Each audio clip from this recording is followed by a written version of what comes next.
All right. Hello, and welcome again to another episode of Move with a Doc.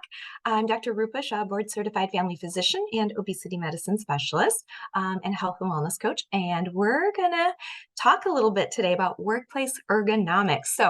I say this every month, but this topic, definitely make sure you're getting up, moving around, taking a little break from your sitting that you've probably been doing most of the morning so far. Um, I am sure that most of you by now have heard this kind of phrase that sitting is the new smoking. Um, this really refers to the fact that sedentary behaviors are just as dangerous as smoking and create a lot of health issues very similar to smoking. So then, just like any statement that is made in the press, right? This has been around for a little bit. Sitting is the new smoking. So someone did take it upon themselves to actually measure if this is a very true and accurate statement. It was an NIH study that was done looking at both, and they actually did find that there wasn't enough actual evidence yet to say sitting is just as bad as smoking. But I think what that phrase is trying to convey is actually very true, and the underlying sentiment has a lot of validity. Sitting is creating an increased amount of health issues that does lead to shortening of our lifespan. So the I'm sure you've noticed yourself even personally that the amount of time that we spend sitting at our desk, in our car, watching TV, Netflix, all of this has really increased over the decades. And this does create some significant health risks for us. So first, I just kind of want to start out by talking about that because when we say it out loud, it really kind of hits home that sitting is not it's not beneficial for us as human beings. Um, Sitting for long periods of time has been linked to heart disease, insulin resistance, and even increasing your chance of developing certain cancers. Disorders involving skeletal muscle lipid metabolism are also on the rise. So this refers to things as metabolic syndrome or syndrome X, whichever you want to call it, type 2 diabetes, obesity. All of these things are very interrelated, and sitting seems to increase the incidence of these. Why? Well, what I was just looking at, because I always go down the rabbit hole, but this is a really interesting paper, and I actually learned something as I was doing this. And the topic of this is suppression of skeletal muscle lipoprotein lipase activity during physical inactivity. Molecular reason to maintain daily low intensity activity. I'm not going to get into the nitty gritty. I did read it. It was fascinating, but basically, moving our muscles does aid us in the digestion of our fats and sugars, and particularly this article was talking about impaired triglyceride, those fats in your lipid panel, triglyceride metabolism.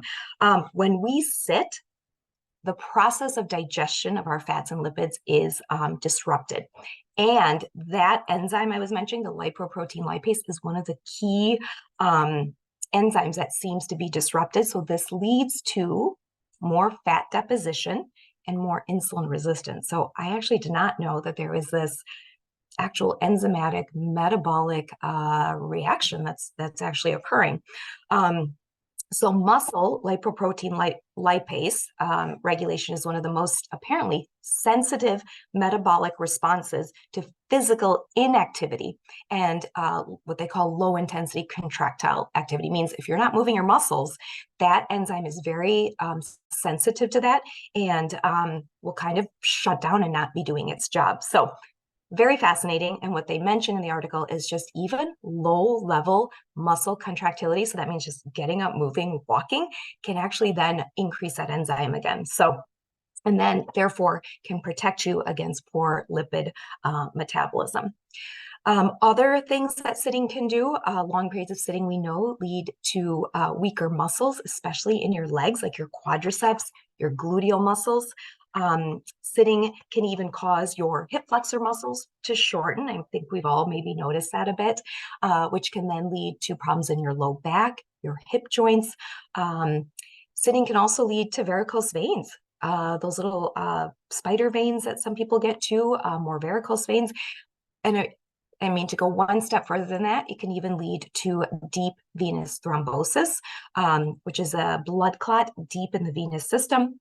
And the problem with DVTs, or deep venous thrombosis, is that when a piece of that clot breaks off and kind of comes back upstream, it can go to your lungs, causing a blockage in the circulation in your lungs, which causes a lot of chest pain, shortness of breath, trouble breathing, and then part of your lung actually can die. So lots of issues with sitting for prolonged periods of time.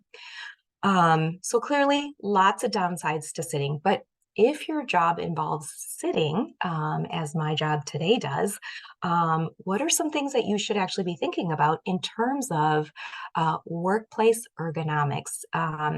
Workplace ergonomics really just refers to how to optimize your workplace, your chair, your computer, your mouse, all of those things to be the most efficient that they can be.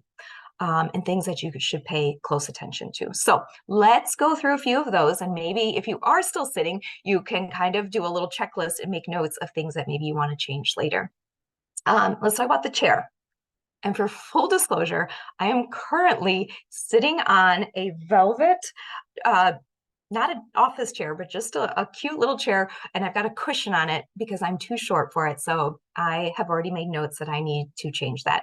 And also, full disclosure, my husband is using our dining chair as his office chair. So we are terrible. But you should choose a chair that supports your low back, adjusting the height of the chair so that your feet are actually resting kind of flat on the floor comfortably. If not, you can use a little block to raise up your feet so that your thighs really are just parallel to the floor.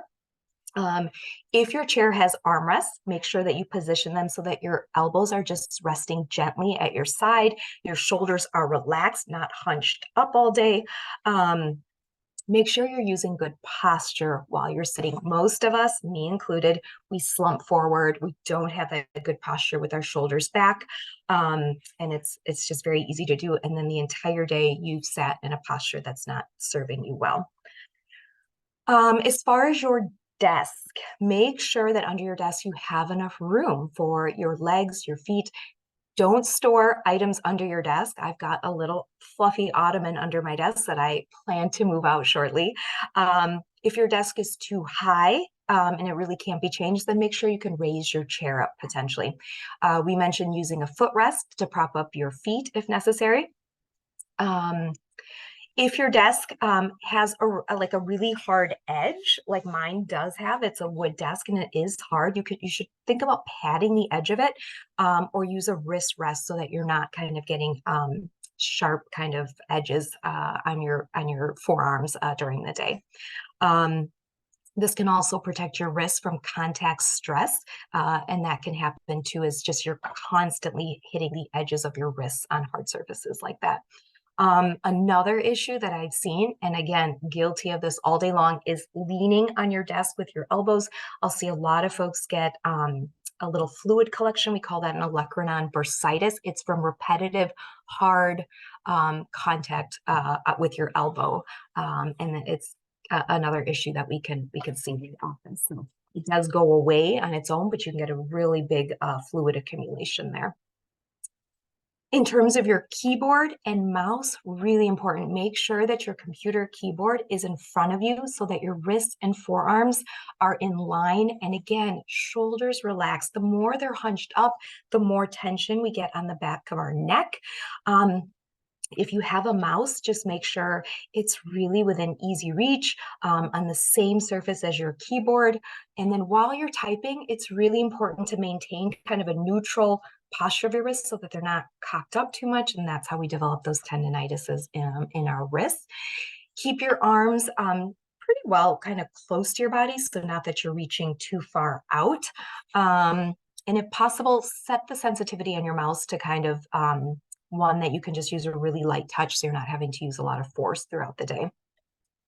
Another trick that you could do if you're really inclined, I'm right hand dominant, but you could even try mousing occasionally with your non-dominant hand just to get a little bit of motion into your other wrist. And actually, they say it's a good kind of brain teaser for you too, to kind of just try and use a different part of your brain because you're so used to using your dominant hand, but it's a good way to rest your dominant wrist as well. Your monitor should be, of course, straight in front of you, directly behind your keyboard, at least about kind of like an arm's length away. So I'm doing pretty good with that. The monitor should be no closer than 20 inches and then no further than 40 inches from you.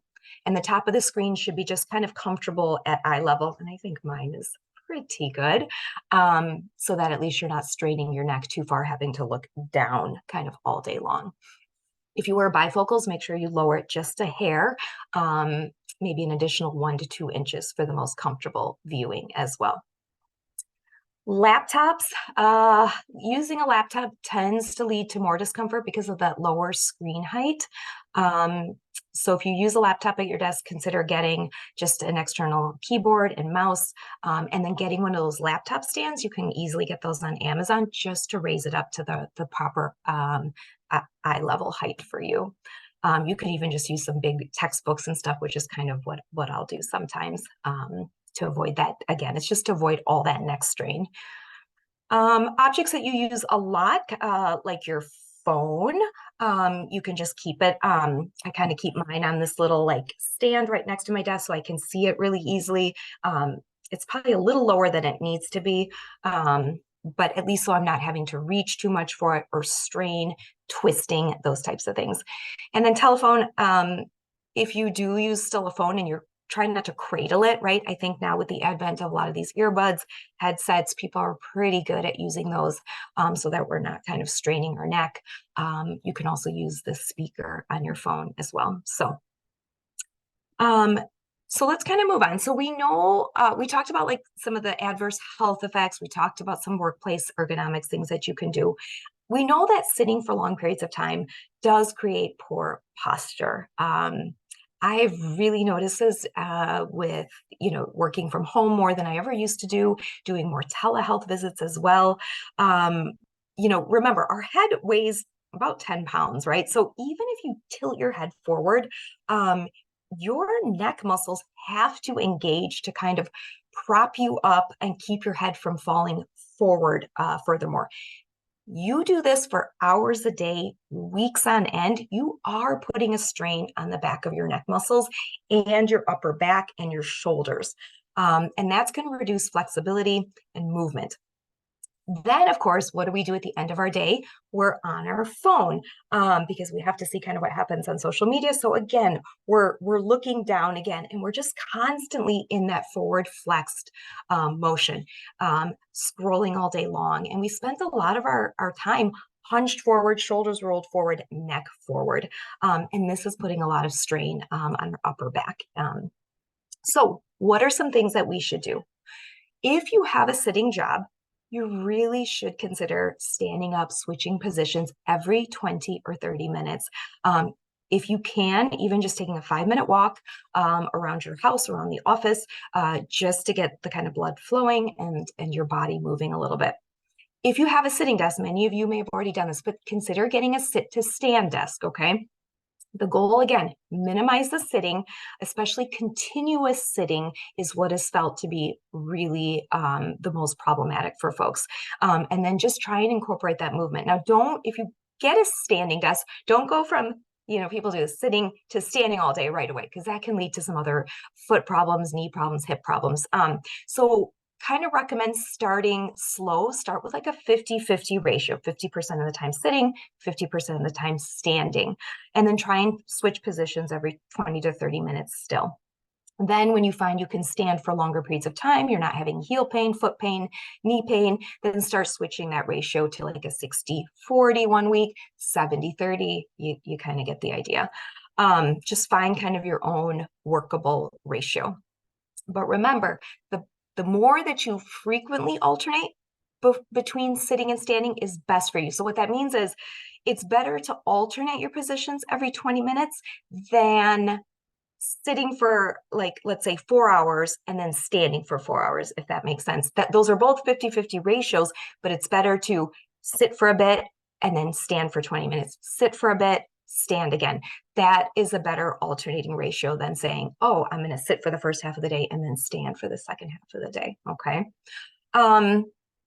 Other things that we can all do just to kind of improve our days, drink more water. Of course, it's good for us to hydrate, but drinking more water will make you want to use the bathroom. So then you can run, upstairs to your bathroom and run back down just to get some extra steps into your day. If you have a question for a colleague, instead of sending an email, just get up and walk, right? Have walking meetings. That's always a good idea, so people don't have to sit all the time. And then you can even set an alarm on your phone just to remind you every 20 to 30 minutes to just take a quick little walk around, get up, or do some stretches during your day. So a lot of good tricks for ways to get movement into your day. Personally, things that I do and have started doing, because I've noticed actually I've always had a bad back and it's gotten a lot worse since I've been sitting. So I've tried to incorporate some really quick and short yoga movements into my day. Lucky enough, I'm working from home today, so I sometimes put the yoga mat. I don't even bother sometimes, but every hour I've told myself to do some, I'll lay down on the ground and do some gentle supine stretches. So basically laying on your back and then swinging like your right leg kind of over to the left and then over, your left leg over to the right, just to kind of get some gentle lumbar twists in. I really like the half pigeon. I feel like that helps with my hip flexors. So I'll do a little bit of that while still checking emails. And then if I have more time, just a few 3 to 4 sun salutations, because that is just a really good overall way to get some real flexibility into the entire spine and even engage your upper arms and legs. If I can, I'll do some quick chaturanga push-ups, again, just to engage this part and kind of stretch out a little bit. At the end of the day, and then the days I'm not working, I'll really try and do a lot of hip flexor stretching, because I've noticed the hip flexors from when we sit get really tight. So low lunges to stretch those out, and some hamstring stretches, because you'll notice that those get really tight as well. Another idea that I'm just going to throw out there, and I brought mine up, is I did this last year. I don't know, I'm sure many of you have heard of the TRX strap system. So I have one of these, and this door right behind me, I will open up and you just throw this little cushion over it, close the door, super easy. There's hundreds of exercises on YouTube, really simple workouts and things that you can do with these. But what I love these for is that you can just take the straps and open up your chest, like for just like a few minutes. You can take the straps and just do some real nice range of motion for your shoulders. Take a gentle step forward with the straps kind of behind you and open up all these muscles on the interior chest, because we just spent the whole day hunched over a keyboard, and what happens is the anterior pec muscles get really tight and you lose a lot of range of motion in your shoulders. You can also use these straps if you it's probably good to see things on YouTube, to do some front lunges, again, to help with those hip flexors and work on your quad strengthening. And I'll do just kind of some other kind of simple exercises. You can use them to do push-ups and things, but these are a lifesaver because they're inexpensive. You can throw them over the door, but they're not fixed. So you can just take them down when you're not using them, and they don't take up any room. So just something I wanted to throw out there. So when I don't have any time in my day, or I'm just having a really crazy day, what I do is I just run up and down the steps in my house 2 to 3 times, just to do something. So sometimes simple is good too. You don't need fancy TRX or yoga mats or anything like that. So that's kind of what I have today. So I hope you learned a little bit today just about proper workplace ergonomics. Maybe you took some notes of things that you've already noticed in your workplace that you want to change, but also just thought about some of the physiologic changes that do occur when we sit for too long, including kind of what we talked about, lipoprotein lipase, and that enzyme being really important for lipid metabolism. So again, it doesn't take a lot of movement. We're not talking about vigorous exercise. We're talking about having intermittent muscle contraction. So that means getting up and just walking around during your day can help activate that enzyme. And really help prevent that insulin resistance, metabolic syndrome, and extra fat deposition. So good luck, and hopefully you guys have a good rest of your day.